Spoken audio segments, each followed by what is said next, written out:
Hello children. आज हम पढ़ेंगे क्लास 7th का सोशल साइंस बुक का चैप्टर 3 क्लाइमेट्स ऑफ इंडिया, मतलब भारत की जलवायु। ये सबसे पहले संस्कृत का श्लोक दिया गया है। काले वर्षतु पर्जन्य पृथ्वी सस्य शालिनी दस्योयम शोभ रहित ब्राह्मणा संतु निर्भया। इसका मतलब है बारिश समय पर हो, धरती हरी भरी रहे, यह देश शांति से मुक्त रहे, लोग यहाँ के निडर रहें। ये श्लोक कहाँ से लिया गया है? सुभाषित से लिया गया है। सुभाषित का अर्थ होता है, ये दो शब्द से मिलकर बनता है, सु और भाषित। ये संस्कृत का शब्द है जिसमें सु का मतलब होता है सुंदर और भाषित सुंदर वचन, और भाषित का मतलब होता है अच्छी तरह से कहा हुआ। सु का मतलब सुंदर और भाषित का वचन मतलब सुंदर वचन या अच्छी तरह से कहा हुआ शब्द। तो सुभाषितों में, ऐसे संस्कृत में बहुत सारे सुभाषित मिलते हैं। सुभाषितों में अक्सर क्या मिलता है? हमें ज्ञान मिलता है, नीति का ज्ञान, जीवन के महत्वपूर्ण पहलुओं पर शिक्षा। तो ये सभी चीज़ें संक्षिप्त में छोटा करके और प्रभावशाली तरीके से बताई जाती हैं हमें।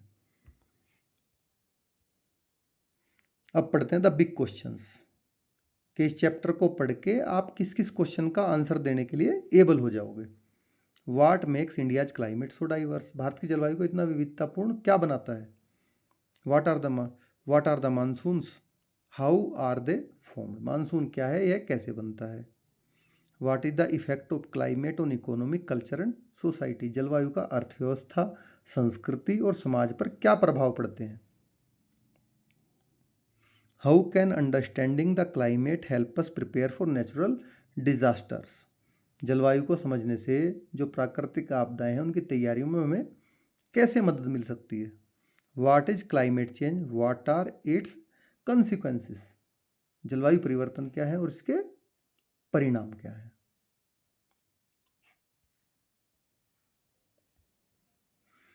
No, weather, season and climate. मौसम, सीजन होता है ऋतुएं, और क्लाइमेट होता है जलवायु कहीं की। Climate is a word people use in everyday conversations. जलवायु एक ऐसा शब्द है जिसका उपयोग लोग रोज की बातचीत में करते हैं। But quite often what they really means is weather and not climate.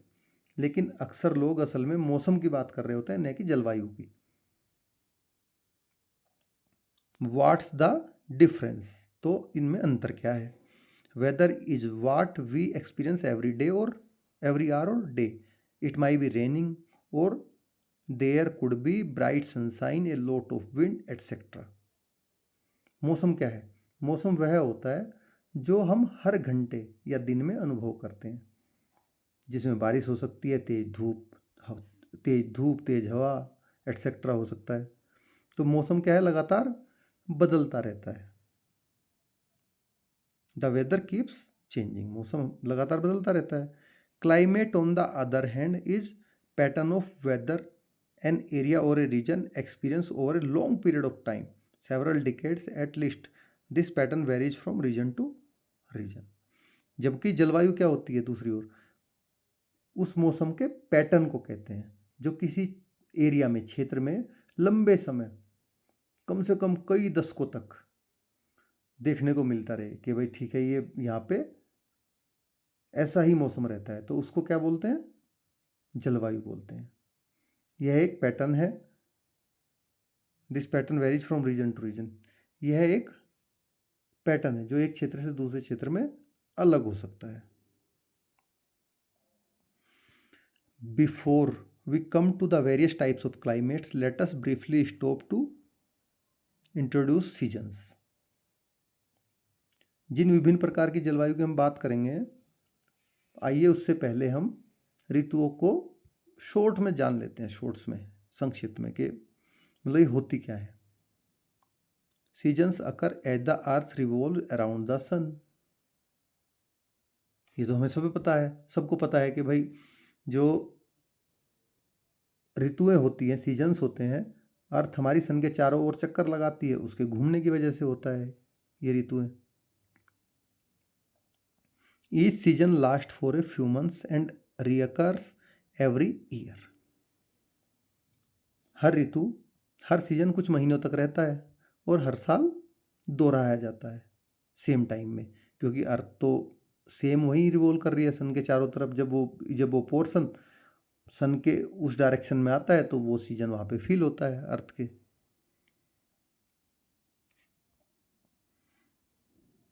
As we know there are several seasons in the year, spring, summer, monsoon, autumn and winter that occur in a cycle. हम जानते हैं कि साल में कई season होते हैं, बसंत होता है, गर्मी होती है, वर्षा होती है, पतझड़ होती है, सर्दी होती है, जो एक चक्र में आती हैं पूरा एक साइकिल में।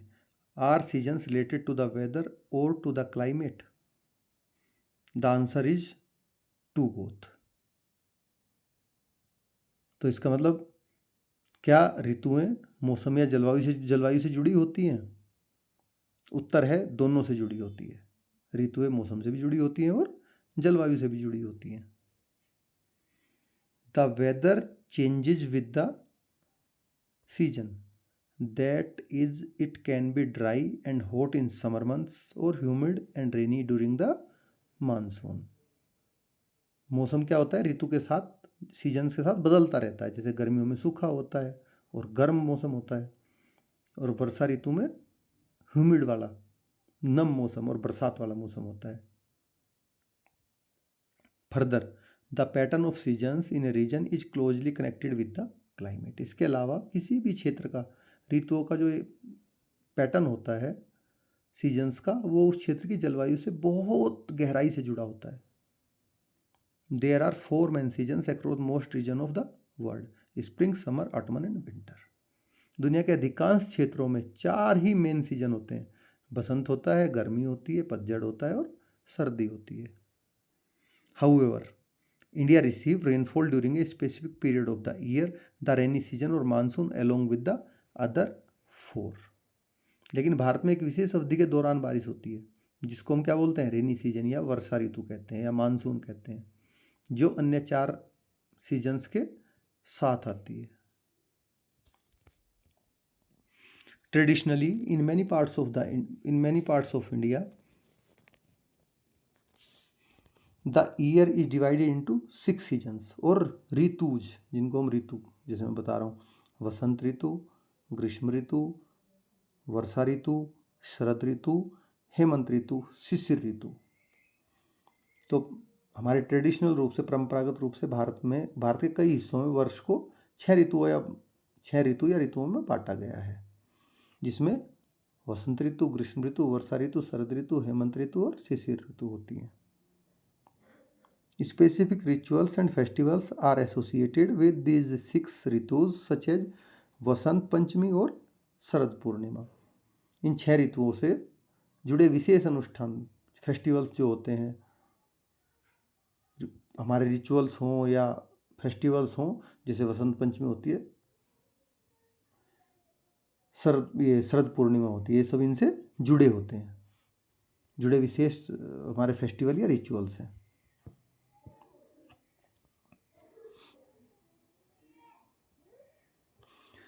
If we observe the world around us, we will notice that human, plant and animal life are in rhythm with the Rituj और सीजन्स। अगर हम अपने चारों ओर की दुनिया का निरीक्षण करेंगे तो हम पाएंगे कि मनुष्य, पौधे, पशु, सबका जीवन ऋतु या मौसम के साथ तालमेल में रहता है। The crops we grow, the food we eat, the clothes we wear and so on changes with the season। हम जो फसलें उगाते हैं, खाना खाते हैं, कपड़े पहनते हैं, वे सब सीजन्स के हिसाब से बदलते रहते हैं। Depending on the region, some trees and shrubs bloom with the onset of वसंत और spring. In some place they shed their leaves or change their colors as शरद और autumn approaches and some animals develop thick fur in the cold winter months।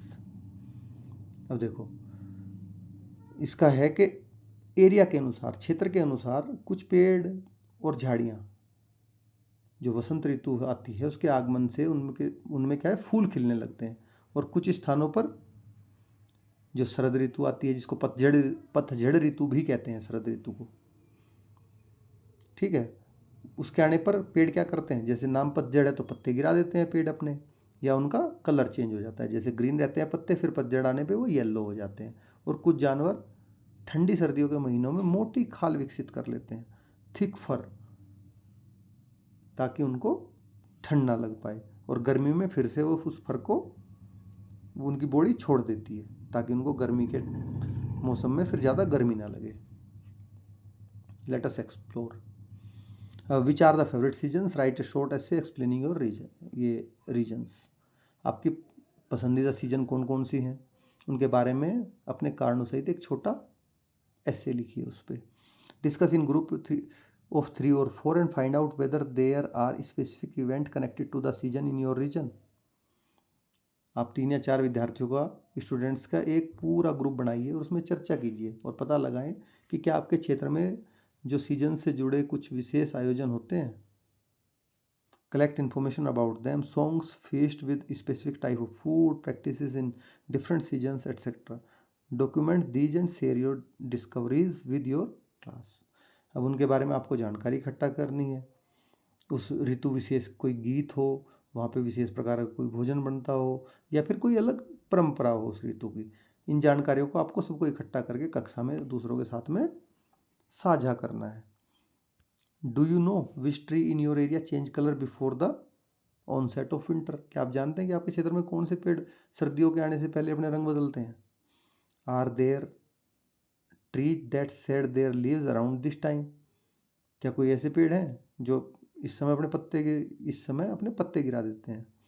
Y do you think this happens. आपको क्या लगता है ऐसा क्यों होता है, बताओ, सोचो। Find out and document the local names of this trees.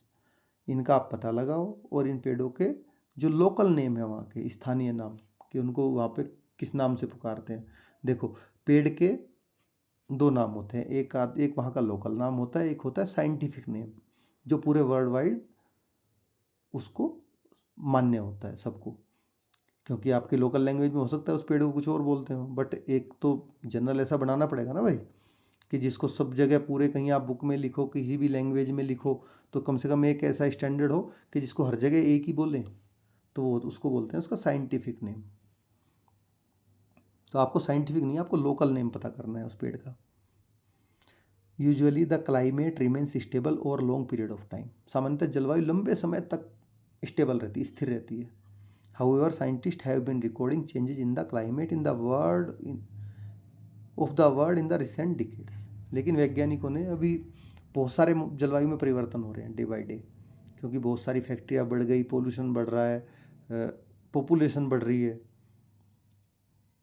बहुत सारे रोड, हाईवेज, अलग अलग तरह के, मतलब बहुत सारे प्रोजेक्ट, रेलवे, सब चीज़ का एक तरह से पूरी तरह जो प्रकृति है उसको हम पूरी तरह से चेंज कर दे रहे हैं। तो उसकी वजह से जलवायु में परिवर्तन आ रहा है। Studies show that many of the changes have been cause by human actions. जैसे मैंने बताया कि अध्ययनों से पता चलता है कि इनमें से कई सारे परिवर्तन मानवीय क्रियाओं के द्वारा हुए हैं। लेट अस रिकैपिचुलेट। चलो दोहराएं दोबारा से। वेदर या दोबारा से हमने क्या पढ़ा है अब तक, कि वेदर क्या होता है। Weather is what we experience from day to day, windy, rainy, hot, dry, etcetera. मौसम वह होता है जिसे हम रोजाना अनुभव करते हैं, जैसे कि हवा, बारिश, गर्मी, सूखापन, कुछ भी हो सकता है उसमें जो हम रोज फील कर रहे हैं। Seasons recur every year and weather of a place is different in every seasons. जो सीजन्स होते हैं वे हर साल रिपीट होते रहते हैं, और किसी स्थान का मौसम हर सीजन में अलग अलग होता है। Climate is the long term pattern in particular region. जलवायु किसी विशेष क्षेत्र में, किसी विशेष रीजन में लंबे समय तक चलने वाला पैटर्न है। There are many types of climate in the world, we will now survey the main type found in India. दुनिया में कई प्रकार की जलवायु होती है, लेकिन हम किस पे फोकस करेंगे, जो भारत में पाई जाती है। भारत में किस किस प्रकार की जलवायु पाई जाती है, उन पे फोकस करेंगे हम, उनको पढ़ेंगे। Now the types of climates in India. Bharat में जलवायु के प्रकार। We have often seen how India is a land of diversity. हमने अक्सर देखा कि भारत विविधताओं की भूमि क्यों है। This is equally true of its climate. यह बात इसकी जलवायु पर उतनी ही लागू होती है। इन द नॉर्थ, उत्तर में क्या है, the Himalayan mountains have an alpine climate with cold snowy winter and cool summers. Himalaya में क्या होता है, हिमालय पर्वतमाला में अल्पाइन जलवायु होती है, जहाँ की सर्दियाँ बहुत ठंडी और बर्फीली होती हैं और गर्मियाँ भी ठंडी ही होती हैं, बट सर्दियाँ बहुत ज़्यादा ठंडी और बर्फीली होती हैं। अब अल्पाइन वर्ड की बात करेंगे। The word alpine comes from the Alps, A mountain range of Europe. जो अल्पाइन वर्ड लिया गया है, यूरोप में एक पर्वतमाला है जिसका नाम है आल्प्स। ये उसके वहाँ पे जो पेड़ उगते हैं उसकी वजह से यहाँ पे इसको अल्पाइन के पेड़ होते हैं, उसी की वजह से इसको यहाँ की जलवायु है उसको भी अल्पाइन जलवायु, अल्पाइन क्लाइमेट बोला गया है। तो ये वर्ड लिया गया है यूरोप की माउंटेन रेंज अल्प्स से। That's probably where you will see the thickest clothing in India. शायद आप भारत में सबसे मोटे ऊनी कपड़े लोगों को यहीं पहने हुए देखेंगे। Now lower in the Himalayas, अब हिमालय के नीचे की तरफ चलते हैं। And in many hilly areas of India the climate is often said to be temperate और as the winters are moderately cold and the summers are not too hot. तो अब भारत के नीचे की ओर चलते हैं। भारत के कई पहाड़ी क्षेत्र हैं जिनमें जलवायु को अक्सर क्या बोलते हैं, टेम्परेट। टेम्परेट का हिंदी में अर्थ होता है समशीतोष्ण, ठीक है। तो उसको अक्सर क्या बोलते हैं उस जलवायु को, समशीतोष्ण, टेम्परेट बोलते हैं, क्योंकि सर्दियाँ यहाँ मध्यम रूप से ठंडी होती हैं और गर्मियाँ अधिक गर्म नहीं होती, नहीं तो जब बहुत ज़्यादा सर्दी होती, नहीं बहुत ज़्यादा गर्मी होती, मीडियम सा होता है। That is where we find many hill station much frequented by people seeking relief from the heat in the plains below. इसलिए आपने देखा होगा कि लोग गर्मियों में हिल स्टेशन में घूमने जाते हैं। क्यों जाते हैं घूमने वो, क्योंकि वहाँ पे उनको जब प्लेन्स में, दिल्ली के आसपास बहुत ज़्यादा गर्मी होती है, पंजाब में, हरियाणा में, राजस्थान में, दिल्ली में, यूपी में, मध्य प्रदेश में, बिहार में, तो लोग क्या हिल स्टेशन पे घूमने जाना पसंद करते हैं गर्मियों में। वो इसीलिए जाते हैं क्योंकि वहाँ पे गर्मियाँ कम होती हैं, उनको बहुत ज़्यादा राहत मिलती है और अच्छा भी लगता है जाके कि चलो कुछ टाइम के लिए तो गर्मी से बचे, 1 दिन 2 दिन 4 दिन। तो आप भी कहीं घूमने गए हो हिल स्टेशन पे? नहीं गए हो तो प्लान करो पेरेंट्स के साथ में। The western coastal strip receive heavy rainfall during monsoon months. अब आते हैं भारत के, क्या कुछ छूट गया क्या, अरे sorry. In the northern plains the climate is subtropical with very hot summers and cold winters. अब उससे नीचे आएंगे तो क्या पड़ेंगे, उत्तर के मैदान, उत्तर भारत के मैदान आएंगे जिनमें जलवायु कैसी है, सब ट्रॉपिकल, जिसको कहते हैं उपोष्ण कटिबंधीय। ट्रॉपिकल का मतलब होता है कटिबंधीय, ये उष्ण कटिबंधीय, और उष्ण होता है मतलब बहुत ज़्यादा गर्म वाला, और उपोष्ण उससे थोड़ा सा कम। तो जो उत्तर भारत के मैदान है वो सब ट्रॉपिकल क्लाइमेट है वहाँ पे। इन चीज़ों का आप ध्यान रखना कि कहाँ पे कौन सा क्लाइमेट होता है। With very hot summers and cold winters, जहाँ पे गर्मियाँ बहुत गर्म होती हैं और सर्दियाँ ठंडी होती हैं। This is where most of India's wheat is grown. यही वह क्षेत्र है जहाँ पर भारत का सबसे अधिक गेहूँ का उत्पादन होता है। इन द वेस्ट, अब वेस्ट की बात करते हैं। The Thar desert has an arid climate featuring extremely hot days, cool nights and very little rainfall. अब जो हमारे वेस्ट में, पश्चिम में थार मरुस्थल है राजस्थान में फैला हुआ, उसकी बात करते हैं तो वो वहाँ की कैसी है जलवायु, एरिड है, शुष्क, सूखी, जहाँ दिन बहुत ही गर्म होता है, रातें ठंडी, और वर्षा बहुत कम होती है, बारिश। People there have had to develop unique ways to collect and save water. अब वहाँ पे बारिश कम होती है, गर्मी बहुत ज़्यादा होती है, तो लोगों को पानी की बड़ी दिक्कतें होती हैं। तो वहाँ के लोगों ने क्या कर रखा है, पानी को इकट्ठा करने और बचाने के अपने अलग ही स्पेशल मतलब तरीके उन्होंने डेवलप कर रखे हैं वहाँ। Now come to the western coastal strip receive, western coast पे चलते हैं चलो। The western coastal strip receive heavy rainfall during monsoon months creating a tropical wet climate which is favourable to the growing of rice and spices. अब अपने पश्चिमी तट पर चलते हैं, जो कि इधर इससे लगता हुआ गुजरात, महाराष्ट्र, गोवा, कर्नाटका और केरल, इस एरिया पे अरब सागर की तरफ वाला। तो वहाँ क्या है, पश्चिम तटीय में मानसून के महीनों में क्या होता है, भारी बारिश होती है, क्योंकि मानसून समुद्र के रास्ते से उधर से ही आता है, जिससे वहाँ की जो जलवायु है वो कैसी है, ट्रॉपिकल वेट है, मतलब उष्णकटिबंधीय आर्द्र जलवायु। तो वो क्या है, ट्रॉपिकल वेट जलवायु बनती है वहाँ की, जो चावल और मसालों की खेती के लिए बहुत उपयोगी है, बहुत अनुकूल होती है, इसलिए वहाँ पे बहुत ज़्यादा चावल और मसाले उगते हैं।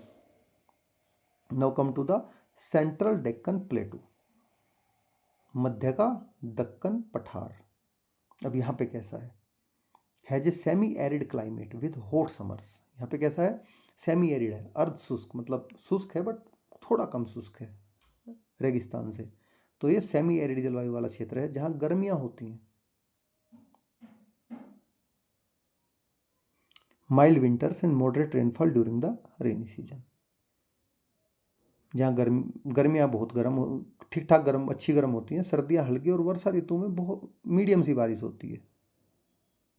ठीक है, सर्दियाँ कम होती हैं, मीडियम सी बारिश होती है, और गर्मियाँ काफ़ी ठीक ठाक होती हैं, अच्छी गर्म होती हैं। अब चलते हैं ईस्टर्न इंडिया में, जो हमारा लास्ट पार्ट बच गया इंडिया का। तो पूर्वी Bharat, eastern India and the southern peninsula experience a tropical climate with a mild winter and distinct wet and dry periods controlled by monsoon winds, more on them soon. अब ये दो चीज़ें, जो ईस्टर्न इंडिया है हमारा और इसका दक्षिणी प्रायद्वीप है, दक्कन के पठार का, मध्य का दक्कन के पठार का नीचे का क्षेत्र। ठीक है, तो पेनिनसुला क्या होता है, पेनिनसुला मैंने बताया भी था आपको, वो लैंड जो तीन तरफ से पानी से घिरा हुआ हो उसको बोलते हैं पेनिनसुला, और जो चारों ओर से पानी घिरा हो वो आइलैंड। तो पूर्वी भारत और दक्षिणी पेनिनसुला में, सदर्न पेनिनसुला में जलवायु कैसी है, उष्ण कटिबंधीय जलवायु होती है। ठीक है,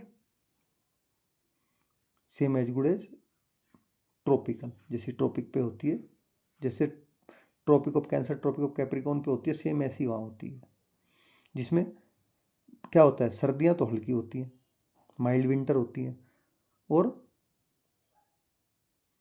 वर्षा और सूखे के स्पष्ट चरण होते हैं, जो मानसूनी हवाओं द्वारा कंट्रोल होते हैं, नियंत्रित होते हैं, जिसकी हम आगे चर्चा करेंगे, मोर ऑन देम सून, जिसको हम आगे पढ़ेंगे। Note, you will understand the later the meaning of the understand later the meaning of the terms tropical and subtropical, which are related to two special parallels of latitude called the tropics। जैसे मैंने बताया, आप आगे पढ़ते हुए समझ पाएंगे कि ट्रॉपिकल और सब ट्रॉपिकल शब्दों का क्या मतलब है, कि उष्णकटिबंधीय और उपोष्णकटिबंधीय का शब्दों का अर्थ क्या है, जो दो विशेष हमारे लॉन्गिट्यूड और latitude,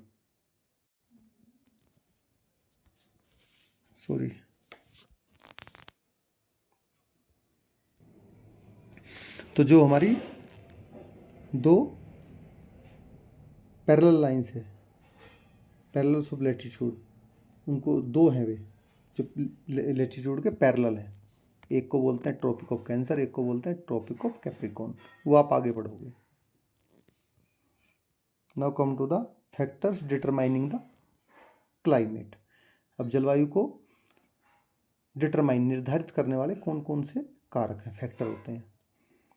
what creates those different climates, इतनी अलग अलग जलवायु क्यों बनती है। There are many factor at work, इसके पीछे कई कारण होते हैं। Some are general ones on the scale of the planet, while others are regional और एवं लोकल। Let's examine few. कुछ सामान्य कारण होते हैं, जैसे पूरे ग्रह के स्तर पर काम करने वाले, जबकि कुछ क्षेत्रीय या स्थानीय स्तर पर प्रभाव डालते हैं। कुछ तो सामान्य होते हैं जो कि पूरे आपके अर्थ पे काम करेंगे, लेकिन कुछ वहाँ के लोकल होते हैं जो केवल उस क्षेत्र या विशेष स्थान पर ही प्रभाव डालते हैं।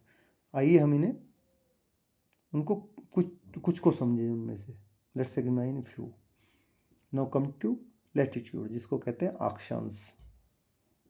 लेट्स रिमेंबर, याद करें, we study about latitude in grade 6। आपने कक्षा 6 में पढ़ा है लैटिट्यूड के बारे में, क्या होते हैं।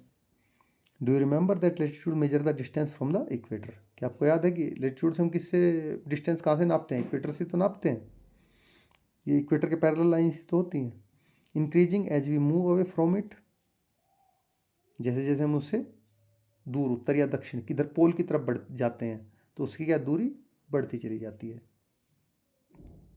While the climate around the equator is extremely hot, as the latitude increases, it becomes temperate and then cold or frigid.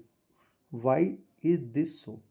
आपने पहले ही पढ़ा था कि जैसे हम जो इक्वेटर है, जिसको भूमध्य रेखा बोलते हैं, धरती के बिल्कुल बीच सेंटर से होकर गुजरती है, उसके आसपास की जलवायु कैसी है?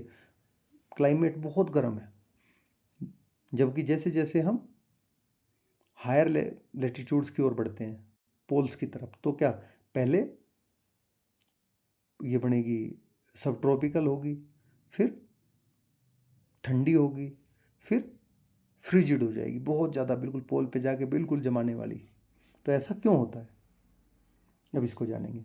Place near the equator that is at a low latitude, क्योंकि इक्वेटर क्या है? जीरो लैटिट्यूड होता है, इसलिए इसको लो लैटिट्यूड बोल रहे हैं।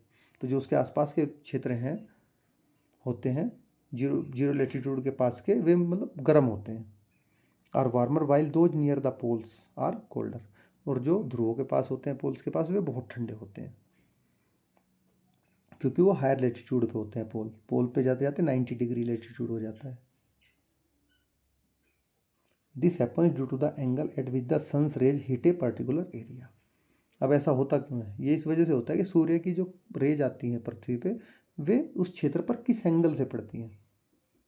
इसके बारे में आप आगे जानेंगे, देखना भी कि कैसे। देखो, इसमें दिखाया भी गया है कि सोलर रेडिएशन, यहाँ पे एंगल, छोटा एंगल बन रहा है पहले इक्वेटर पे, और जब पोल्स पे बिल्कुल एकदम मतलब बिल्कुल सीधा सीधी उस पर्टिकुलर पार्ट ऑफ अर्थ को पेनिट्रेट कर रही है बिल्कुल सीधा, तो उसको क्या बहुत ज़्यादा गर्म कर दे रही है। बट वहाँ पे क्या है, फैल जा रही है पोल पे जाके। वो देखो कितना एरिया कवर, एक सनरेज कितना एरिया कवर कर रही है, आपको दिख रहा है? आगे का फेस देखो, जो ये एरो दिखाए गए हैं इसमें रेड कलर में, उसके आगे जो फेस बने हैं देखो, एक एक बिल्कुल ऐसे फैल के और एक बिल्कुल स्ट्रेट वे इक्वेटर पे। तो इसीलिए यहाँ बहुत ज़्यादा गर्म होती है और वहाँ ठंडा होता है। At the equator, the rays are nearly perpendicular and so their energy is focused on smaller area of the earth surface, जैसा कि दिखाया गया। तो भूमध्य रेखा पर क्या होता है? इक्वेटर पर जो रे ऑफ सन है वे बिल्कुल सीधी पड़ती हैं एकदम, जिससे उनका सारा जो टेम्परेचर होता है, टेम्परेचर ऊर्जा होती है, वो पृथ्वी की सतह का जो छोटा सा पार्ट होता है पृथ्वी का, अर्थ का, वही उसको एब्जॉर्ब कर लेता है, जिसकी वजह से वहाँ बहुत ज़्यादा गर्मी हो जाती है। In the polar region, the rays are inclined or oblique. Obliquant energy is distributed over a large surface. अब ध्रुवों में क्या होता है कि जो सनरेज होती हैं बहुत तिरछी, बिल्कुल एकदम तिरछी पड़ती हैं, जैसे दिखाई गई है, जिससे जो किसी भी पर्टिकुलर रेंज में जो एनर्जी है वो बड़े एरिया में फैल जाती है, जिससे वो किसी भी पर्टिकुलर रीजन को गर्म नहीं कर पाती। Moreover, they have to pass through more of the earth atmosphere as the diagram shown, which further dissipates their energy. तो इससे होता क्या है? इसका परिणाम यह होता है कि ध्रुवीय क्षेत्रों को भूमध्य रेखा की तुलना में कम गर्मी मिलती है, कम टेम्परेचर, कम ताप मिलता है मतलब। As a result the polar region receive less heat than equatorial zone. जैसे मैंने बताया, we can see this is in India too. Kanyakumari and the Nicobar island being close to the equator are warm or hot almost throughout the year. Bharat में भी हम ये देख सकते हैं कि कन्याकुमारी है, नीचे पड़ता है एकदम, और तब ये जो निकोबार द्वीप समूह है हमारा, आप मैप में देखोगे, ये भूमध्य रेखा के बिल्कुल नियर बाई है। आप इनके लेटीट्यूड भी जान सकते हैं कि आपको मिलेंगे अराउंड 8 to 10 डिग्री पे। वर्ष भर गर्मियाँ गर्माहट वाले होते हैं पूरे साल, ये यहाँ पे पूरे साल गर्मी रहती है throughout the year. Whereas places in the north such as Srinagar as much cooler, जबकि जो उत्तर भारत के स्थान है जैसे कि श्रीनगर में काफ़ी ठंडे होते हैं। Now come to altitude.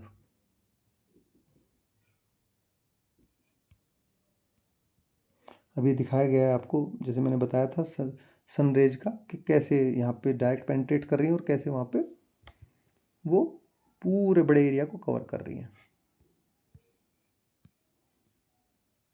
Now come to altitude. Altitude होती है ऊंचाई। We mention hill station above which are popular tourist centre because of their cooler climate. हमने ऊपर हिल स्टेशनों के बारे में पढ़ा है, उल्लेख किया है, जो अपने ठंडे मौसम के कारण बहुत ज़्यादा मतलब पसंदीदा स्थान होते हैं टूरिस्ट के, लोकप्रिय। India has many including Munnar, Theni, Udhagamandalam जो कि ऊटी में है, मदिकेरी, महाबलेश्वर, माउंट आबू, शिमला, नैनीताल, दार्जिलिंग, तवांग, शिलोंग आदि एटसेट्रा। तो भारत में कौन कौन से हैं इनमें से? भारत में कई सारे हिल स्टेशन हैं, जैसे मुन्नार है, थेनी है, उदगमंडलम है, मदिकेरी है, महाबलेश्वर है, माउंट आबू है, शिमला है, नैनीताल है, दार्जिलिंग, तवांग, शिलोंग है, और भी हैं। We know they are located at a higher altitude than the plains below, but how does that explain their cooler temperature? अब हमें ये तो पता है कि मैदानों से ये अधिक ऊंचाई पे हैं, मैदान नीचे हैं, ये पहाड़ों पे हैं तो ऊंचे ही हैं, लेकिन इससे उनका तापमान ठंडा क्यों होता है? मेन क्वेश्चन ये है। You will later learn the full answer in your science classes. तो इसका पूरा उत्तर आप अपनी साइंस की क्लासेस में बाद में जानेंगे कि क्यों होता है। जैसे जैसे एल्टीट्यूड बढ़ता है वैसे वैसे टेम्परेचर एक रेशियो से डिक्रीज होता है। ये इसलिए होता है, मोटा मोटा मैं आपको बता दूं, बाकी आप साइंस की बुक पढ़ेंगे तो उसमें आपको क्लियर हो जाएगा। ये देखो यहाँ पे इनकी जगहों के फ़ोटो दिए गए हैं, दार्जिलिंग का, उदगमंडलम का, मुन्नार का, शिमला का।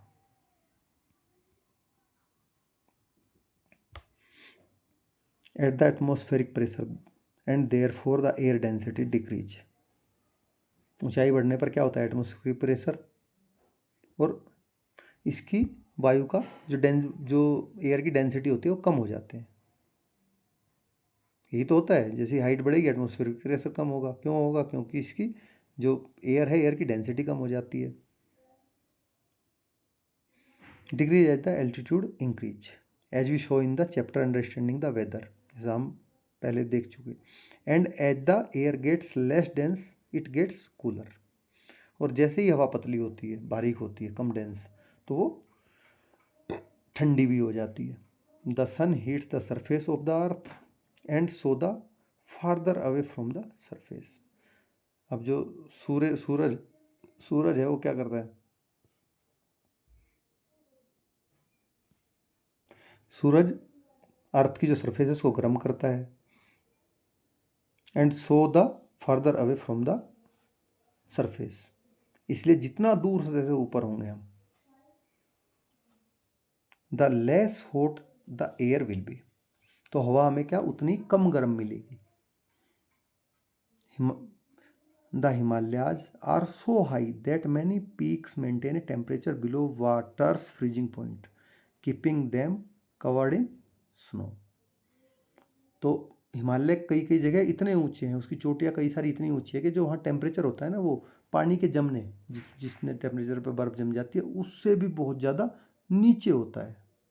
जैसा कि सबको पता है पानी कितने टेम्परेचर पे जमता है? 0 डिग्री सेल्सियस पे। तो वहाँ 0 से माइनस में टेम्परेचर होता है, माइनस में होता है 10 डिग्री सेल्सियस, 25 डिग्री सेल्सियस, जैसे माइनस में रहता है वहाँ पे। Now come to let's explore. ये आपको जैसे उदगमंडलम है, ऊटी में कोयम्बटूर हैं, are almost at the same latitude. ये दोनों सेम लेटीट्यूड पे पड़ते हैं, बट वेरी फ़र्क क्यों है? The range of summer temperature in Ooty में जो रेंज है गर्मियों में टेम्परेचर की, वो 10 से 25 डिग्री सेल्सियस है। रेंज आपको मैंने बताई है कैसे निकालते हैं। While that in Coimbatore is 25 to 38 degree, जबकि कोयम्बटूर में 25 से 38 डिग्री सेल्सियस है। Why do you think there is such a difference in temperature between these two places? अब आप ऐसे बताओ, सोचो कि इन दोनों में सेम लैटिट्यूड पे होने के बावजूद भी इतना टेम्परेचर डिफरेंस क्यों है? तो एक ही चीज़ है उसके पीछे, एल्टीट्यूड। क्योंकि जो ऊटी का उद्गमंडलम है वो बहुत ज़्यादा ऊंचाई पे है इससे, कोयम्बटूर से हाइट पे, एल्टीट्यूड पे है इसलिए। Now come to proximity to the sea, समुद्र के निकटता। अब समुद्र के पास का पढ़ेंगे। समुद्र के पास होता क्या है? जैसे मैंने पहले ही बताया है, temperatures in coastal area do not very much. यहाँ वेरी बहुत नहीं है, मतलब इधर उधर नहीं होता। जो समुद्र के पास के क्षेत्र होते हैं उनमें तापमान में बहुत ज़्यादा अंतर नहीं होता है। The summers are not too hot and the winters are not too cold. गर्मियाँ बहुत ज़्यादा गर्म नहीं होती, सर्दियाँ बहुत ज़्यादा ठंडी नहीं होती। That is because the sea acts as a moderator of the temperature. Moderator क्या होता है? मध्यस्थ, मतलब किसी चीज़ का बीच करने वाला। जैसे कि आपके क्रिकेट मैच में एम्पायर होता है, वो मध्यस्थी होता है ना, मॉडरेटर। ना आपकी तरफ है ना दूसरे की तरफ है, दूसरी टीम की, तो उसको बोलते हैं मॉडरेटर, मध्यस्थ। तो ऐसा इसलिए होता है क्योंकि समुद्र का जो तापमान है सी का, वो मॉडरेटर की तरह काम करता है, इसलिए वहाँ ना ज़्यादा गर्मी होती ना ज़्यादा ठंड होती। अब ये जो डायग्राम है इसमें मैंने पहले ही बताया था, ये आपको हेल्प करेगा वहाँ का फिनोमिना समझने में कि कैसे, जो साइंस बुक में ऑलरेडी आपके डिस्कस हो रखा है कि जब सनलाइट लैंड पे पड़ती है, लैंड पे और सी वाटर पे एक साथ, तो लैंड क्या है? जल्दी गर्म हो जाता है। जल्दी गर्म होके, मैं दोबारा एक्सप्लेन कर रहा हूँ, जल्दी गर्म होके वहाँ की जो एयर है वो गर्म होके हल्की हो जाती है और ऊपर उठना शुरू करती है। अब वहाँ पे क्या वैक्यूम क्रिएट होता है। जो सी है, सी लेट गर्म होता है, जल्दी गर्म नहीं होता है। तो सी की जो एयर है वो उसको भरने के लिए उसकी तरफ चलती है, उसको जो वैक्यूम क्रिएट हुआ उसको फिल करने के लिए उसकी तरफ चलेगी। अब जब उसकी तरफ चलती है तो क्या है? ब्रीज सी से दिन में लैंड की तरफ चलती है कोस्टल एरिया में। रात में इसका उल्टा होता है। पानी क्या है कि देर से गर्म होता है बट ठंडा भी देर से होता है, और लैंड क्या है? जल्दी गर्म होता है बट ठंडा भी जल्दी हो जाता है। जैसे ही सनसेट होता है, लैंड फटाफट फटाफट ठंडा होना शुरू हो जाता है, बट पानी शाम होते होते तो गर्म होता है, और अब वो बहुत देर तक गर्म रहता है, बहुत धीरे धीरे धीरे धीरे सुबह होते होते ठंडा होता है। तो अब ये उल्टा हो जाता है कि जो सी के ऊपर जो एयर है वो गर्म रहेगी, गर्म होकर ऊपर उठेगी, और वहाँ को उस गैप को फिल करने के लिए अब लैंड के पास से एयर उसकी तरफ को बहना शुरू करेगी।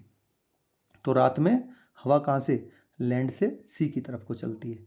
ये बड़ा अच्छा वो है क्वेश्चन, इसको आप याद रखना कि दिन में हवा सी से लैंड की तरफ चलती है और रात में लैंड से सी की तरफ चलती है। ये इस डायग्राम में पूरा बताया गया हुआ है। ये पूरा मैंने इसको आपको उसमें पढ़ा दिया कि कैसे होता है। अब यहाँ से पढ़ते हैं। For instance Mumbai and Nagpur are located at similar latitude. इसने ये क्या कह रहा है कि मुंबई और नागपुर दोनों के दोनों सिमिलर लैटिट्यूड पे हैं, लेकिन फिर भी Mumbai being near the sea has cooler summers around 32 degree Celsius and milder winters around 18 degree Celsius.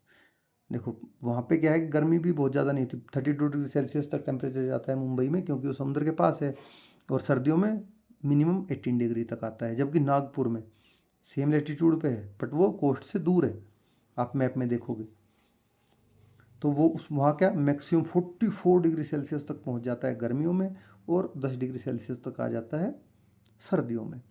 As you can see Mumbai range of temperature, Mumbai में टेम्परेचर की जो रेंज है वो अबाउट कितनी है? ओनली दोनों का डिफरेंस निकालेंगे, 32 माइनस 18 14 डिग्री सेल्सियस आई। जबकि नागपुर में रेंज कितनी पहुंच गई? 44 minus 10 equal to 34 degree Celsius, which is too vast. तो इसलिए वहाँ पे गर्मियाँ एक्सट्रीम होती हैं। अब आगे पढ़ेंगे। नेक्स्ट आ गया, आपको पता चल गया कि कैसे ये चीज़ें असर डालती हैं। तो आपका लैटिट्यूड कितना असर डालता है आपके क्लाइमेट पे। अब बात आती है विंड्स की, हवाएं। अब हवाएं क्या करती हैं? Wind can move masses of warmer और कूलर एयर। हवा क्या करती है? गर्म या ठंडी जो एयर का जो पूरा एक ग्रुप है उसको एक स्थान से दूसरे स्थान तक ले जा सकती है। भाई कहीं ठंडी है, गर्म है, जिधर को चलेगी उसको वहाँ लेके चली जाएगी। Like Punjab, Haryana, Rajasthan, Madhya Pradesh often receive wind blowing from the west. जैसे कि जो पंजाब है, हरियाणा है, राजस्थान है और हमारा मध्य प्रदेश स्टेट है, इन राज्यों में मोस्टली हवा किधर से चलती है? वेस्ट से चलती है, वेस्ट की तरफ से आती है। Having travelled over the desert of Arabia of Afghanistan, they bring dry and hot air that causes severe heat wave in summer. देखो अब ये हवा क्या है? अरब के रेगिस्तान से होकर आती है, ठीक है। अरब के रेगिस्तान से लेकर अफगानिस्तान तक सबसे होकर आती हैं, वेस्ट में हमारे यही पड़ता है। तो वहाँ से क्या ये सूख जाती हैं, बहुत सूखी और बहुत गर्म हवाएं होती हैं, जो कि गर्मियों में बोलते हैं ना हीट वेव चल रही हैं उसमें, इन स्टेट्स में, पंजाब में, यूपी में, दिल्ली में, हरियाणा में, राजस्थान में, मध्य प्रदेश में। वो इसीलिए ये गर्म हवाएं वहीं से आती हैं जो यहाँ पे हीट वेव्स की तरह काम करती हैं, लू की तरह, जिसको लू बोलते हैं लोकल लैंग्वेजेस में। In winter colds wind from the across the Himalaya creep into the Himalayan foothills resulting in cold wave. अब सर्दियों में क्या होता है? सर्दियों में हिमालय के पार से चलने वाली ठंडी हवाएं, हिमालय की तराई होती है, उसका जो लोअर पार्ट होता है हिमालय का, नीचे जो जमीन, हिमालय के जस्ट फुटफॉल्स में जो ज़मीन होती है उसको तराई बोलते हैं। उसको तराई इसलिए बोलते हैं क्योंकि वो बहुत मतलब दलदली भूमि होती है, क्योंकि वहाँ पे हिमालय की जड़ है, जड़ से पानी बहुत बहुत ज़्यादा पानी निकलता रहता है, तो वो पूरी दलदली ज़मीन है, जिससे वहाँ सर्दी की लहरें, कोल्ड वेव आती हैं। ठीक है, चल गया आपको सर्दी गर्मी सर्दी कैसे होती है? यहीं से घूम जाती हैं, देखो जैसे इसमें दिखाया गया है। सर्दियों में हवाएं हिमालय के नीचे जाएंगी, तराई की उसमें, इसके फुट हिल्स में, और वहीं से घूम जाएंगी, घूम के आ जाएंगी ठंडी होके। और गर्मियों में पीछे से आएंगी अरब से होके अफगानिस्तान को होते हुए, और वो बहुत गर्म, फिर लू की तरह काम करेंगी। Wind affect not only temperature but also humidity and in turn precipitation। तो जो हवाएं हैं वो सिर्फ तापमान को ही नहीं बल्कि ह्यूमिडिटी को भी प्रभावित करती हैं, और उसके माध्यम से precipitation मतलब वर्षा को भी। precipitation आपको पता है कि any form of the water which drop from sky to earth, that's called precipitation। We saw dry wind coming from the distant deserts. In contrast, winds coming from the sea bring moisture over the land, which may result in rainfall। अब जब हवाएं रेगिस्तान क्षेत्रों से आती हैं तो वे क्या बहुत ज़्यादा सूखी होती हैं, लेकिन जब हवाएं समुद्र के ऊपर से आती हैं तो अपने साथ क्या करती हैं? नमी ले आती हैं, जो ज़मीन पर बारिश करती हैं। ठीक है, we will soon see the case of monsoon winds. हम जल्दी ही मानसून के हवाओं के उदाहरण भी देखेंगे कि कैसे वो काम करती हैं। Let us remember grade 6 science book curiosity.